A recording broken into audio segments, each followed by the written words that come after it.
అంటే ఇప్పుడు అలాగే మనం మాట్లాడుకుంటే సమ్మర్ ఇప్పుడు చాలా ఇబ్బందులు పెడుతుంది. ఇందాక మనం చెప్పినట్టుగా బయటికి వెళ్ళాలంటే కూడా భయపడే సిచ్యువేషన్స్. ఈ సమ్మర్లో ఎటువంటి ఫుడ్ హ్యాబిట్స్ ఫాలో అవ్వాలంటారు? రైట్.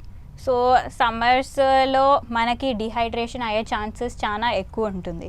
అందుకే మనము ఈ బయటికి వెళ్ళే ముందు ఒక గ్లాస్ ఆఫ్ అంబలి, ఇంకా కోకోనట్ వాటర్, లేకపోతే లెమన్, నిమ్మకాయ రసం, బటర్ మిల్క్ ఇవన్నీ తాగితే మన బాడీకి కూలింగ్ అయ్యే అవి కూలింగ్ ఏజెంట్స్ అనమాట. మన బాడీలో హీట్ తగ్గిస్తుంది. ఇంకా ఆల్సో అవి లిక్విడ్ ఫామ్లో ఉంటాయి కాబట్టి మన హైడ్రేషన్ని కూడా మెయింటైన్ చేస్తుంది.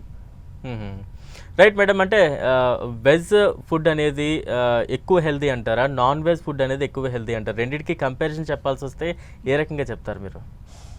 ఓకే, సో వెజ్ ఫుడ్ హెల్దీయా, నాన్ వెజ్ ఫుడ్ హెల్దీయా అంటే అది ఐ డోంట్ నో.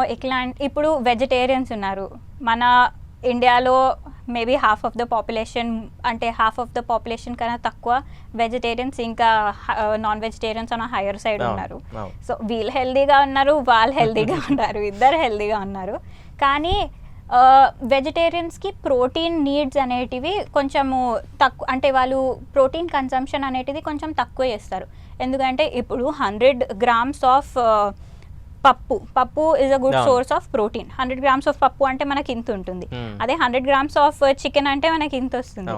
దీంట్లో 21 grams ఆఫ్ ప్రోటీన్ ఉంటుంది, దీంట్లో 21 grams ఆఫ్ ప్రోటీన్ ఉంటుంది. ఒక పర్సన్ ఈ 100 grams చికెన్ తినగలుగుతారు, కానీ వీళ్ళు 100 grams పప్పు అట్లా తినలేరు.